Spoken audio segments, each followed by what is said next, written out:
human. Apple Valley, you're on deck for the feast this week. And join PA, Nordo, who are both in studio, and Alec Lewis this Friday, Buffalo Wild Wings, Apple Valley, to get ready for Vikings Giants Plus. Great eats, your shot at prizes all morning long. Doors open at 8 a.m. All the details, KFAN.com, keyword count.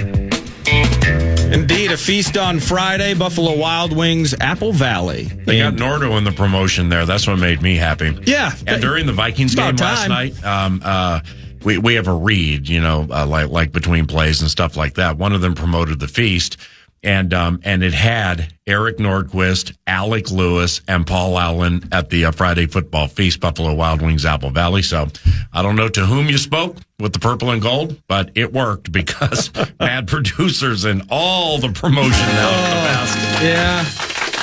I mean, that first one is join Alec Lewis and Paul Allen at Buffalo Wild Wings, and you're like, what happened? What about me, guys? What happened? What about me? I'm there, too. I'm there, too. Joining us now, as he has done for many, many years, long before I was hanging out with PA 9 to noon. Quarter century. Dave Sinykin, quarter century hippie brother, I think you might refer to him Indeed. as. Host of In the Zone, host of Packer Preview, host of Packer Review, a podcast available via the free iHeartRadio app, at TC Head Cheese via X. How you doing this morning, Dave? Oh, it's just a fabulous Monday, boys. How we doing? Well, I mean, our team's out. We did find a victory last night. Quarterbacks taking some steps, et cetera. We're kind of excited about maybe some optimism. You got that football juggernaut, the IU Hoosiers, Miles Price's former school. How about that? Waiting for Oklahoma and Got that Alabama. going for me. Well, that's cool. You got a lot going for you, man. Dave, including this tweet from an hour ago. My thoughts on the Pack's fading Super Bowl hopes after yesterday's crushing injury-filled day in Denver are available at zonecoverage.com. He already went to the crushing Super Bowl hopes. Yeah. I was already thinking about the wild card round, but anyway. Well, I'm just going to leave it to you as we would do 9 to noon, PA, the Davenport of love. Dave, take it away. Your squad loses 34-26 at the Mile High and the Broncos yesterday.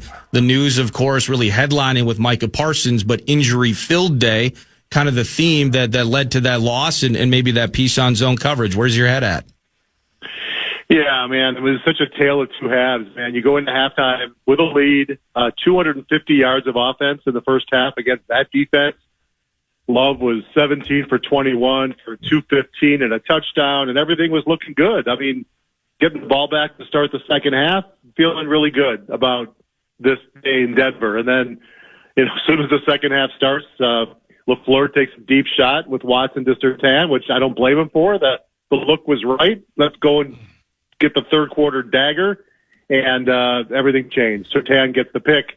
Watson lands on his chest and is out for the game, and things deteriorated from there. Obviously, my Super Bowl fading hopes is all revolved around Micah Parsons. Obviously, I still think this talent, this roster is enough to be an NFC contender for sure, but you lose Micah Parsons. Let's not kid ourselves. It's going to be a tough road. But then you'd look at what added up. Right tackle Zach Tom went out. Suddenly they couldn't protect Love in the second half. Emerging safety Evan Williams goes out with a knee injury. You start to add them up. Parsons and Kraft and Jenkins and Wyatt all lost for the season. And now some other guys here at the end. It's just, at some point, it's just, you guys know as fans, when the injuries pile up, when you're a team that's, heading into Sunday was the third pick to win a Super Bowl in the NFL, and it all goes pear-shaped in one afternoon. It's a gut punch. Now, they're not going to give up. They're still favored to beat Chicago Saturday night. There's still a 95% chance, I think, to reach the playoffs and all that if they win one of their last three. But, obviously losing Micah Parsons is just a punch, and it's not one you get up really easily from. I'm not going to prognosticate what's going to happen over the final three for Green Bay with the way you laid out those injuries. The Bears game clearly will be difficult, but Green Bay feels good about scheming against that team. Then you get the Ravens, and the Ravens know if they win out, they win the AFC North. So I don't exactly know what went into their victory over Cincinnati yesterday, and I don't think the Ravens are that good. So, I mean, I'd pick you in that game, but the Ravens know if they win their final 3 games that they're going to make the playoffs as a division champion. And then you get the border battle to close it, and it's a border battle, and who knows what will happen there. But that schedule's a little tricky at the end, isn't it? Yeah, it's tricky. I mean, Baltimore on a Saturday night at Lambeau in December. We'll see how they enjoy the cold weather and how Lamar deals with that. I don't know if Cincinnati had any interest in playing yesterday. That was a non-competitive football game. Baltimore, I watched a lot of it. Baltimore didn't look very good. But, yeah, I mean, you know what, great. We get to the playoffs. We'll see what happens, and everybody has a chance and all that. It's just everything was lined up so nicely. You know, you had a quarterback playing at an MVP conversation level. You had a defensive player who was just making things brutal for whatever quarterback he faced. And as a fan, it's just fun to watch those guys compete with a chance to win at the highest level. And when you lose that guy, and all fan bases have dealt with it, it's disappointing because you're so close to the end, and the chance is right there in front of you. So, yeah, I mean, I give the Green Bay a chance on Saturday night, obviously, against Chicago. But, you know, injuries aside, it is difficult to beat a team twice in 3 weeks with so much on the lines. It's going to be a tough putt for the Pack on Saturday night. And if they do lose Saturday, yeah, I'll like the chances a week later against Baltimore. But, yeah, it's just the end game is not as promising as it was at about, 5 o'clock yesterday afternoon. Everything changed so quickly and so many guys went down. It's just like, all right, someone's telling us this is not going to be our year. And they did it all in one day. It was just tough to watch. Last thing for you here, and I appreciate you doing this, Sinykin, as you do weekly, but let's take it one at a time. You're kind of in that mode, so now it's beat the Bears. And without Parsons, is there somebody you're thinking that this guy has to have a game? This guy has to have moments. I look at like Edgerrin Cooper, who I think has been really productive, but you just haven't seen him maybe splash as much. Maybe that's part of Parsons' productivity. But is there a guy in particular? It's like, if we are going to do this one at a time, like I need this guy to pick up the slack now that number one's out of the mix.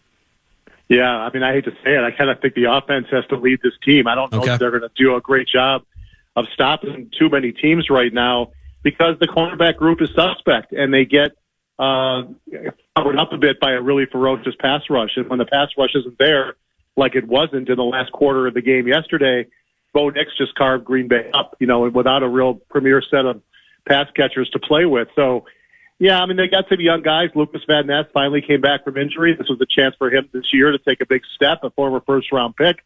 They got a couple of young kids like Barron Sorrell from Texas they like, but I'm not counting on those guys having any kind of pass rush impact. I think it's going to be a defensive team effort led by Cooper and Walker in the linebacker group, but I really do think the offense is going to have to take a bigger load, score more points, and Watson looks like he escaped major injury, might even be available Saturday night in Chicago. They're going to have to lean on Love in that offense, I think, to win some games here down the stretch. Oh, well, what about Kingsley Inigbare? I mean, I know he only had a tackle yesterday, but he had 1.5 the previous 2 games. And, I mean, I heard so many good things about him behind Parsons and Rashawn Gary when we went to Lambeau and lost 23-6. And he's gifted. So, I mean, he's got to be part of it, right?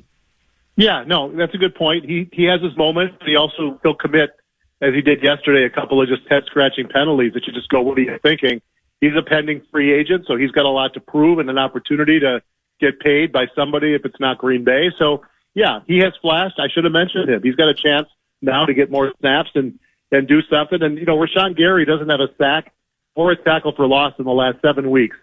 So it'd be nice to get him off the milk carton and try to earn the $20 million or so he's making a year. That's a guy that has really been a letdown, and they need him now more than ever. Got after him a little bit, didn't Wow, okay. Well, hey, thanks for doing this on a weekly basis, as I said, and you are the best, and while I definitely root against your team actively, I do not root for injuries, so we are 9 to noon style, feeling your pain today, and one at a time, right? One at a time with those Bears.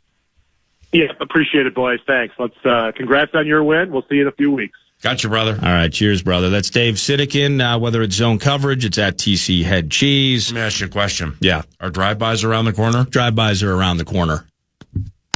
Okay, great. Party on.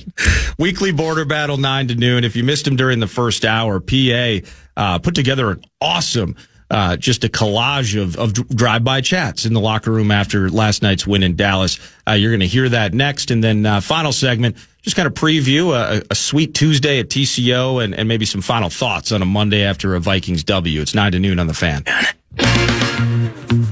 Welcome back, 9 to noon. And earlier in the show, of course, after every Vikings victory, PA heads into the locker room, puts a microphone in front of various players' faces, and just do some post-game chats, some drive-bys, if you will. If you missed them during the first hour, we like to play them back on Victory Mondays. And here they are, PA and Dallas after that dub last night. All righty, drive-bys. The Vikings have won 2 in a row for the first time this season, and they beat the Dallas Cowboys. Let's begin the drive-bys over here with Jalen Naylor. What's up, my man? First time you've had a 2-touchdown game. The first one, when you went down, what'd you get, the wind knocked out of you? No. Are you okay? I landed on my back very hard, and then the back of my head hit the turf, so it was a little combination of both of those. Yeah. But So, Justin, real quick, because you ran over there so quickly and got down to your knee, man, I mean, that's your dog. Yeah, you did, man. He was concerned about you, weren't you? I definitely was concerned about him. You know, I was more happy that he scored the touchdown. Mm-hmm. So I was just, trying to celebrate with my teammate, but he was down for the count. Jay had to revive him a little bit, but you know what I'm saying? It was all good. And then Jordan with a 58-yard reception during the game. But congratulations on the victory, man. These drive-bys, just a couple of questions. Always happy when things go your way. And that final touchdown you got, man, I mean, you put a great move on the guy first and foremost. But what a night for you. And just another positive step taken by J.J. McCarthy. Yes, sir. Absolutely. He's improving every week and every practice. So just to see that growth from him it's amazing. We just got to keep building on that. God bless you, my man. Congratulations on the win. Thank you, Pierre. Yeah, for sure. That's Jalen Naylor. Hey, Miles, what's going on? Congratulations, first and foremost, for coming back to Dallas. You and I chatted on Thursday about those 250 tickets that you're looking for. Like, where am I going to get the money for all these tickets and everything? And, you wanted to come back here badly and beat the Dallas Cowboys. First and foremost, you guys did that. How you feeling? Great, excited. I get to rub it in my family face. Okay. Now, secondly, Cordero Patterson might be the best kick returner in the history of the NFL, and he certainly is the best in the history of Minnesota Vikings football. Now, I know you want to get to the end zone, and we still got 3 games to do that, but you passed him for the most kick return yards by a rookie in the history of Minnesota Vikings football. That's pretty good, man. Yeah, I'm excited about that. I forgot who told me on the field, but it's a good feeling. It's definitely a good feeling knowing like all the hard work that I've put in is paying off. I mean, seriously, you got Christmas around the corner. You got IU waiting for the winner of Oklahoma, Alabama. You just passed Flash, Cordero Patterson. I mean, things are going good for Miles Price, aren't they? Definitely. I can't complain at all. Congratulations, man. Thank you so much. That's a Dallas native, Miles Price, victorious over the Dallas Cowboys with the rest of the gang. And they won by 8 points. Andrew, real quick, I just met your mom as I was coming down to the locker room. Your mom's here, man, and she got to see a victory. And how'd you think the game worked out? It was awesome. Obviously, anytime your mom can come, it's pretty awesome to play in front of her, and especially down here in Dallas, pretty cool. But the game was awesome. Resilient. We got down early, and we just continued to battle, and came back and got a couple stops, and offense played lights out. So it was good to see. Yeah, you Big O in Big D was required to win, no doubt.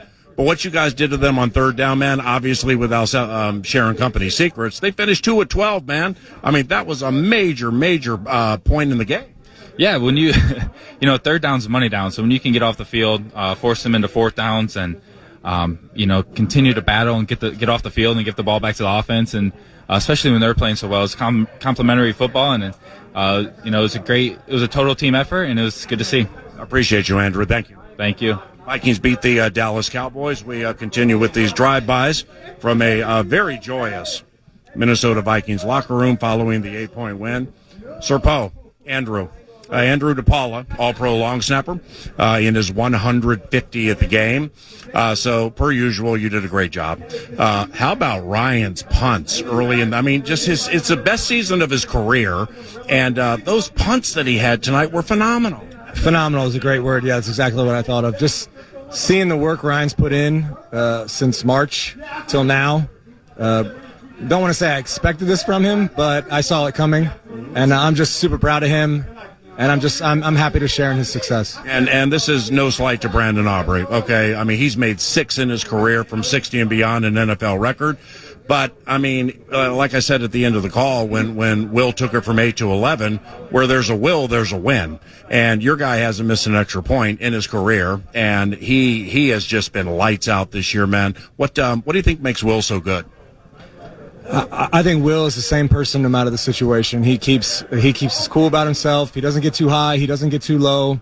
And in my opinion, the trajectory that Brandon Aubrey has been on, he's going to be considered one of the best. And for Will to be in that same category currently speaks volumes of what Will's been able to do. You know, and lastly here for Andrew DePaula, his 150th game, man. Seriously, 150 games. Congratulations. That's hard to do. Thank you. Yeah, I didn't know it was 150 till earlier this week. It's been quite a journey. It's been a lot of fun, and I'm taking it one snap at a time. Now, you weren't on the field early when they faked that field goal. All right. And I mean, it caught me off guard. I'm like, nobody fakes field goals anymore. I mean, the last time the Vikings faked a field goal was 2007. It was holder Chris Kluwe hitting Jeff Dugan, who went plowing inside the 5 and almost got in. But shoot, man, that's 18 years. Nobody fakes field goals. They did. So that worked well for Aubrey. You know, but he had his first 2 missed games since the end of his rookie year. So maybe he got tired on that fake field goal. Maybe that played into it, right? Hey, just stick to what works, man. And kicking's been good for him.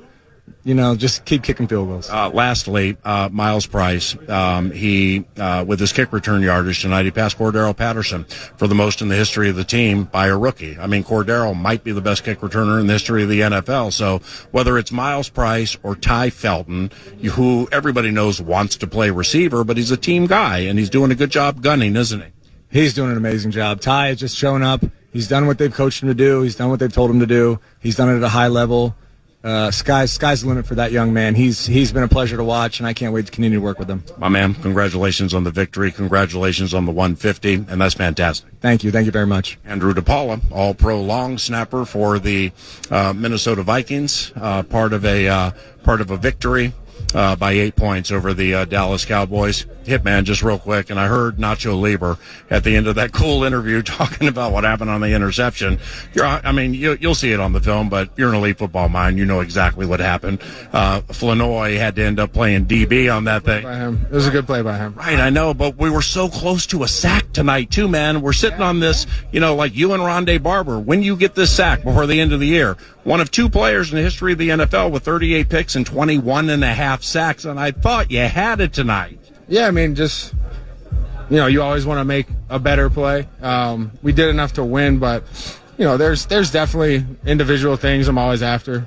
Really, the pick, I wish I would have went towards the ball just a smidge more, but it was a good play by him. Okay, and I'm not trying to go Nacho Libre on this thing. You guys won by 8. You won 2 in a row for the first time this year. So I ain't trying to be negative with things that didn't go the right way. You know what did go the right way? The Cowboys 2 of 12 on 3rd down. And, Flores has just done wonderful work this year with keeping some of the high enders off balance all game. I mean, that 3rd down work tonight, man, that was phenomenal. Yeah, it's the way Flo designs and calls a game. I have a high level of admiration for it. Our entire coaching staff and, Durante Jones on the back end. We do a lot of interesting stuff, and they put a lot of faith in the players to execute. It's very thoughtfully designed and executed. All right, lastly, 3 games to go this season, final road games next week. How you feeling, man? I mean, physically, I'd say you're feeling great, with the way things are performing. But in your heart and mentally and everything, man, I've been with you every step of the way during your career. You're one of the best players that I've ever seen in my quarter century calling games. How you feeling? Still playing good ball. That's how I'm feeling. I'm sad that, going into this game, we knew we were out of the playoffs for sure. But I don't take for granted the opportunity to play the game at its highest level with phenomenal players, phenomenal coaches, the best fans, I think, in the league. So I don't take that for granted, and I try to play accordingly. And you do. The consummate professional. God bless you, my brother. Congratulations on the victory, and we'll see you when we get back. Thanks, Pierre. That's Harry the Hitman Harrison Smith, who had just another phenomenal game tonight. Man, he is really, really finishing his career quite well. Will, you and me real quick. Will, I'll say, wait, I can get the microphone for anyone you say that. Okay, what? My favorite guy in the world. It's not Max Fuller, who did Vikings Country recently? No, it's all you. Thank you. Hey, you've started every game. And the work with you, Donovan, and especially Ryan Kelly this evening, especially when Kenny Clark, should have been called for offside early. Very, very early. Might have been first play. And it's just great. You and Ryan have known each other and played with each other for quite some time. Man, you guys on the inside, all of them really, and it ends up school over to Brandel, bookending. And the Minnesota Moving Company, as I call it, was moving people tonight, man. That was fun, wasn't it? Oh my God, that was a blast. Sunday Night Football, against a really talented D-line, a really talented team, to go out there and play a clean game and do all the things that we were able to do, running the ball and protecting. It was a ton of fun. That's what we put all that work in for during the week, and we just had such a blast out there together tonight. Lastly, so you can get out to the bus, Donovan Jackson, and whether it's an ankle, I don't know what it is, but he's tough. I mean, he's like with that wrist, man, they almost had to make him step away for a little while. He's a rookie, and you've seen a lot during your career, man. What do you think about Donovan? I think that's something really special that not a lot of people have, and you can't really teach that toughness that's within you to go out there and battle with your guys, and even though you're not feeling good, and there's a lot of reasons why he could have just rested and gotten back to full health, but for him to come out there and put his body on the line when he wasn't feeling great and to still play suit really well, I mean, just great character, great tough kid, and we know we can rely on him. He's just a reliable guy, and we can always count on him. As are you. Thank you, Will. Thank you, Mr. Allen. No problem, Mr. Fries. Will Fries, right guard. Hey, I'm doing some drive-bys real quick. You guys mind if I chat with you for a second? Ryan Kelly first. Hey, I haven't watched the game back, man. But after Kenny Clark should have been called for an offside on the first play of the game. Nobody's talking about that. No, he did. He jumped the whole thing, and it was like a half second too fast, and it changed the play. Yeah. But just listening to my analysts, Pete Bursich and Ben Lieber, talk about you and the interior of the offensive line during the game, it's been a rough year for you, man, with the concussions and everything. So how do you think it went? Because from afar, it looked like you played a dynamite game. Yeah, I mean, anytime as you get old in this league, the adversity, it seems like it weighs about 1,000 pounds heavier, right? And I think that any chance you get to come to Dallas, play Sunday Night Football with a team of guys that you love since you walked in the locker room, and that's a good front defensive line. And we just kept grinding. Things weren't always perfect, but I thought the receivers played well, running backs played well, tight end, everybody played great, and you're always going to get that play where you wish you had it back. But I thought we just wasn't always perfect, but we did something physical. We ran our feet, we tried hard, and the good things happen when you do that. Ryan Kelly, how about the guy to your left? I just chatted with your longtime friend and teammate, Will Fries, about Donovan Jackson. I mean, you had to basically beg him to miss games with the wrist. Oh, you're okay. And overall, he is just so tough and so talented. What do you think of Donovan's season? Well, I mean, naturally, I can't talk too much about the rookie. He's doing a pretty good job. The rest of the O-line, we're picking some slack. I'm just kidding. He's impressive. You're a fellow first-round pick, Yeah, I get it. He's been impressive, man. I mean, and he's had some injuries he's battled through. We give him a hard time, but he's our little brother. You know what I mean? And that's why the room is so special. And he's, seeing the fruits of that is how special this room is. And it's not like this everywhere you go. I think it's helping him in his confidence. And obviously, we're the first person to bust his balls and the first person to lift him up when he's down or when he's having a great block. So, really impressed with him and, just love this offensive line, man. Yeah, lastly, with Ryan Kelly, Vikings beat the Cowboys by 8. I mean, the third down defense was unbelievable. But, the guy to your right, Will Fries, okay, in a season where I call it the Minnesota Moving Company, has had 22, 23 different offensive line combinations. There's old Will starting every single game, coming off an injury where, let's just say in training camp in the preseason, he's still working through things, getting himself in shape. He's such a wonderful guy. And, I'm not trying to make him sound like a cross between Randall McDaniel, Steve Hutchinson, or Marshall Yanda, but he's had an awesome year, hasn't he? He's the best. I don't think people understand the severity of the injury that he had. And, I saw him in Indy in 2021 when he was the 7th-round pick, and what he's been able to do. He was that whipping horse for the first year, right? And it was, you got to do this better. And he wears his emotions on his sleeve because he cares deeply about the guys next to him. He cares about doing the best for them, not letting his team down, and to do what he's done, that break was in October, and he rehabbed that thing. Didn't have time to. He didn't have an off season to relax. Like, he's been go since October for over a year now. I couldn't be more proud of him. Hasn't missed a snap. Ultimate Iron Man. One of the best guys I know, and I love him to death. So, okay, last one I promise, because you're J.J. McCarthy's battery mate. I mean, you've been around and seen so much. On a day Phillip Rivers starts for the Indianapolis Colts, your former team, almost wins the game. You got 22-year-old J.J. McCarthy making his 8th start, and he took another positive step, didn't he? He did, and I played with a guy who's now 44 and playing, and I played with a guy who's 22. So, I mean, it's crazy, right? And I can't say enough about him either. I mean, the amount that's asked of him at 22, franchise quarterback, and, interception, play 2, not his fault. I mean, they bring a safety blitz and just tip ball, right? Mm-hmm. But to put that aside, work through adversity, play an amazing game after that, I thought it was just, I don't think people understand, unless you've been in the locker room or been around football for long enough, just how much of courage that takes. And the adversity mounts, and you just keep pushing through, and you lean on your guys next to you. And that huddle was so special today, man. It's hard to replicate. You're a tough guy, man. Great having you on the team. Congratulations on the victory. Thanks, guys. I'll talk to you. Yep. That's Ryan Kelly, center for the Minnesota Vikings. TJ, quick little drive-by if you got a second. Did somebody perchance over the course of the last couple of weeks say to you, like, hey, TJ, you need to start running through guys, or TJ, you need to start getting these tough guy touchdowns or something? I mean, you've had a fantastic career, but, man, you're taking that physicality to a new level, aren't you? Nah, it's been a lot of fun, I mean, just, not taking any opportunity for granted, and when I get my op and, when my number's called, I'm just trying to make a play, and, it doesn't matter what our record is, doesn't matter what's going on, this is bigger than just this year. This is bigger than us, and that's what we're trying to prove. Amen. And for the first time this season, the entire room was active. We got TJ, we got Josh Oliver, we got Ben Urasek, we got San Antonio native Ben Sims. I was waiting for the 14 personnel, like 2 tight ends over here, 2 over there. But McCarthy has such trust in you guys. Josh has 2 against Washington. You have 1. And then, when he needed to close this thing out, goes to Josh for 18, goes to you for 18. He took a positive step, and that's really the A topic with the team, isn't it? Yeah, 100%. And that's what we've been harping on JJ all year. Just trust us. You can throw it up, nothing bad's going to happen. We're going to make sure that worst thing that we're going to try to make sure isn't incomplete. But best case scenario, we're going to make the play, and we believe in that. So, his poise throughout the entire year and how he's been able to grow is truly special, and we're just.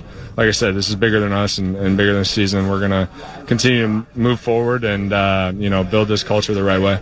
Likewise for you, too, man. You're finishing. I mean, you're a fantastic player, but you're really finishing well. Congratulations. I appreciate it. TJ Hawkinson, tight end for the Minnesota Vikings.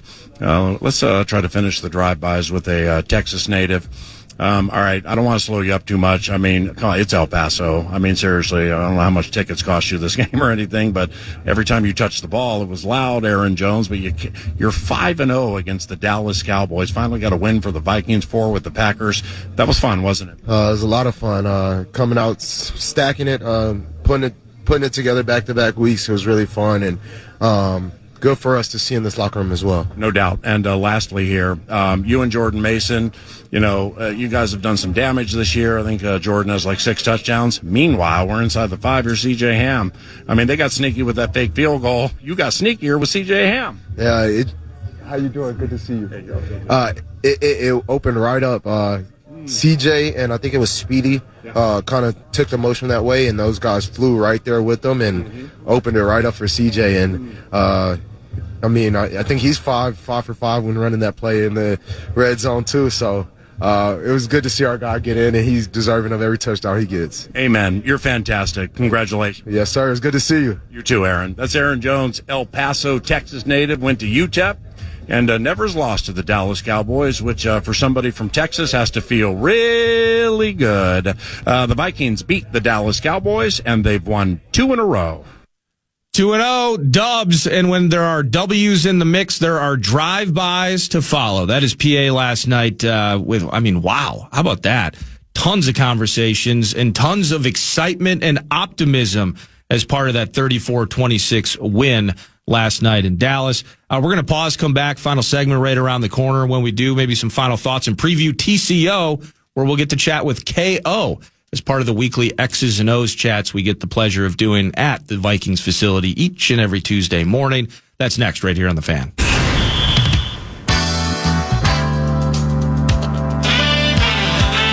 Final segment, 9 to noon, and tomorrow, 9 to noon, is back at Twin Cities Orthopedics Performance Center in Eagan. 2 in a row for KO. 2 in a row for KO. Think about that in a roller coaster year, man. I mean, we saw the 4-game L streak. Didn't like that particularly much, but this is, I think, the first time that they've won 2 in a row. So the roller coaster stops. Yeah. We find ourselves maybe on some solid form of ground.